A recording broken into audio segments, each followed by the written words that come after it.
temperatures worldwide have increased by 10 degrees, causing the collapse of civilization. The sun is so hot that going outside during daylight hours is dangerous. Crops have been destroyed and failed, little water or food is available, and social order is broken. The few survivors who have been adapting to this hellish world must shield their skin with excess clothing, gloves, smocks, and anything they can potentially get their hands on. At the start of the movie, a young woman named Marie, her younger sister Leonie, and her boyfriend Philip are traveling through the dry wasteland. The only thing that protects them from the deadly sun is an old Volvo wagon, which is taped up with metal mesh and newspapers on the windows. Only a narrow strip is left open for the driver to see. Although the world has become mostly uninhabitable, it is rumored that the mountains are still green and lush, with abundant food supplies for everyone. This is where the trio is heading. Their usual routine consists of scavenging through wrecked cars and gas stations in hopes of finding extra gas, water, or even food. The condition is so severe that they even raid toilets to quench their thirst. All this while, they have to be alert of hostile survivors, as one wrong move could cost them their lives. One day, the trio comes across a ruined gas station and quickly splits up. Philip, being the leader and protector of the group, tries to obtain gasoline from the station's underground tanks and abandoned vehicles, while the women scavenge for supplies in the buildings. After a bit of looking around, the two sisters manage to drain some water from the bathroom water pipes. Unfortunately, while they are busy with their work, a hooded mystery man steals food and water from their car. Marie quickly notices this and screams for Philip, who is still trying to retrieve gas from the underground tank. Soon, the two go after the hooded man, only to find that their supplies are gone from the car. Philip gets angry, shouting that he is always the one having to keep an eye on them. "Why is it always me who must fill up the tank?" Shortly after, as Marie is looking for the man, she realizes that Leonie is gone. Scared, she screams her sister's name, but there is no response. She then fearfully goes inside the station and looks for Leonie. When she turns around, she finds that the hooded man has her sister as a hostage. He finally speaks and introduces himself as Tom. Then he tells Marie to behave and drop her weapon. The latter complies, but suddenly Philip arrives at the scene and ambushes the man. They tussle for a while and land some solid punches on one another, but in the end, Philip subdues his opponent and the two agree to a truce of sorts. In the next scene, Tom reveals he is a local mechanic and that he has a decent amount of gas with him. He also warns Philip that it is impossible to travel for a long distance in the Volvo, as its engine is not made for extremely hot temperatures. However, he knows a way to make it more long-lasting. In exchange, he just wants a can of food and some water. Philip thinks about it for a while, and eventually agrees. But as they are about to leave, Tom again starts talking about the engine and how it may falter at any moment. So, Philip, who does not want to take any chances, decides to bring the stranger along with them. The girls are skeptical about the idea, but Philip persuades them by saying 2 men are better than 1. After a while, the group finally starts their journey. They drive along through the desolate roads and slowly head towards the mountains. But on their way, they are suddenly stopped by a huge metal structure that is blocking the road. The men get out and try to move it, but it just won't budge. Fortunately, with the help of their car, they manage to steer the structure clear off the road. This gives the group a moment of happiness, which they celebrate with some cheers. Just then, they notice a wrecked car a few meters down the hill. The men assume that it just crashed, so they head down to scavenge for supplies. After looking around for a while, they discover that the car belonged to a French couple. They also find some leftover food, water, and gas. Through his walkie-talkie, Philip instructs Marie to bring down some bottles and canisters. However, she insists he come by himself and retrieve whatever he wants. Marie simply doesn't want to leave her sister alone. Leonie hears the conversation and realizes that they see her as a burden. So she tells Marie to go without her while she locks herself inside the car. Marie is still skeptical, but when Philip keeps calling her, she departs. After reaching them, she, along with the men, start trying out a French perfume they found inside the car. Right then, the group hears Leonie's screams, and they realize the blocked road was a trap. They hastily climb up the hill, but Marie trips off and falls unconscious on the ground. When she wakes up, she finds herself alone in the woods. Coming back to her senses, Marie moves forward and joins Tom on the way. He explains that it was too late when he and Philip got to the car. Leonie was already abducted by a group of survivors who thrive on cannibalism in this newfound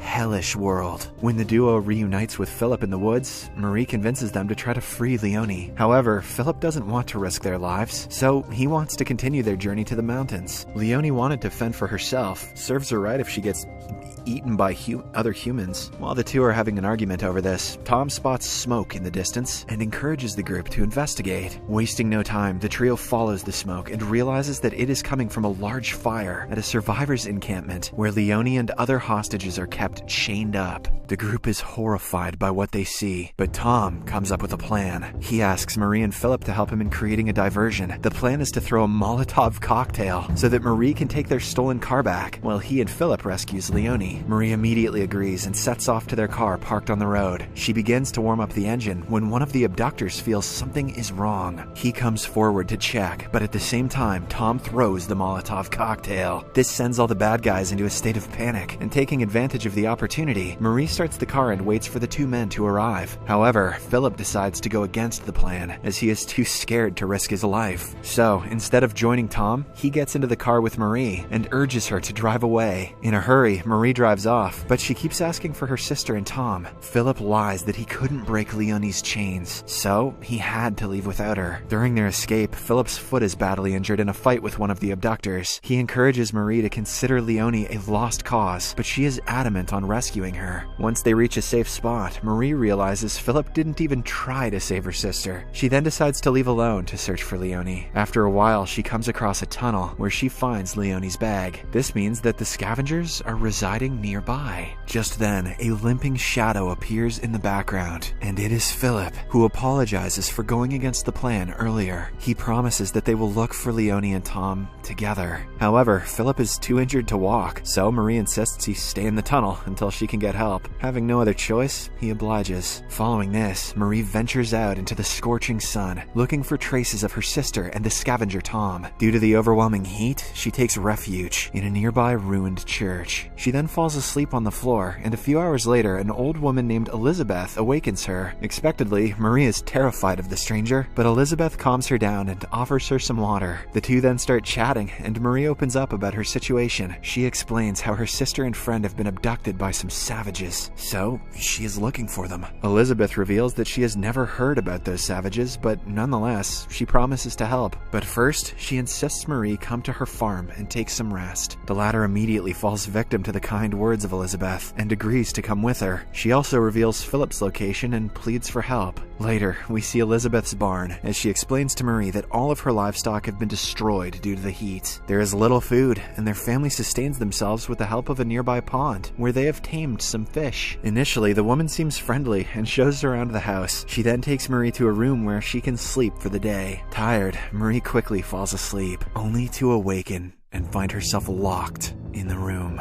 Peering out through a small hole, she sees a young boy playing sword fight with his friend. She leans in closer to see what looks like abducted captives being led about. Marie also sees an injured Philip being brought into the barn. This is when she realizes that Elizabeth and her family are the actual abductors who have been setting road traps and ambushing travelers. Suddenly, Elizabeth opens the locked door and barges in. She reveals that Philip will be used for his meat, as they have no other options now. He'll fill up their stomachs, that's for sure. As for Marie and her sister Leonie, they will be spared because of their youth and beauty. However, they will be forced to marry Elizabeth's sons. Helpless, Marie tries to fight back, but to no avail. Elizabeth then leaves a blue dress on the table and asks her to wear it during dinner. Before locking the door, she also explains the consequences if someone is caught while trying to escape. They will be quickly executed and fed to her family members. After she leaves, Marie looks around the room, searching for an escape door. Suddenly, the door opens once again, and it's Leonie. The sisters finally reunite and embrace each other. With tears in her eyes, Marie promises that she will get them out. The two sisters then begin making a rope out of their clothes so that they can jump out of the window and escape. Unfortunately, there is a knock at the door once again, and Marie hurriedly instructs her sister to pretend to be asleep. Elizabeth's son, Misha, opens the door and mentions that he is here to aid Leonie's wounds. But when he gets too close to the window, where the sisters have planned their escape, Marie suddenly kisses him. When he gets distracted, she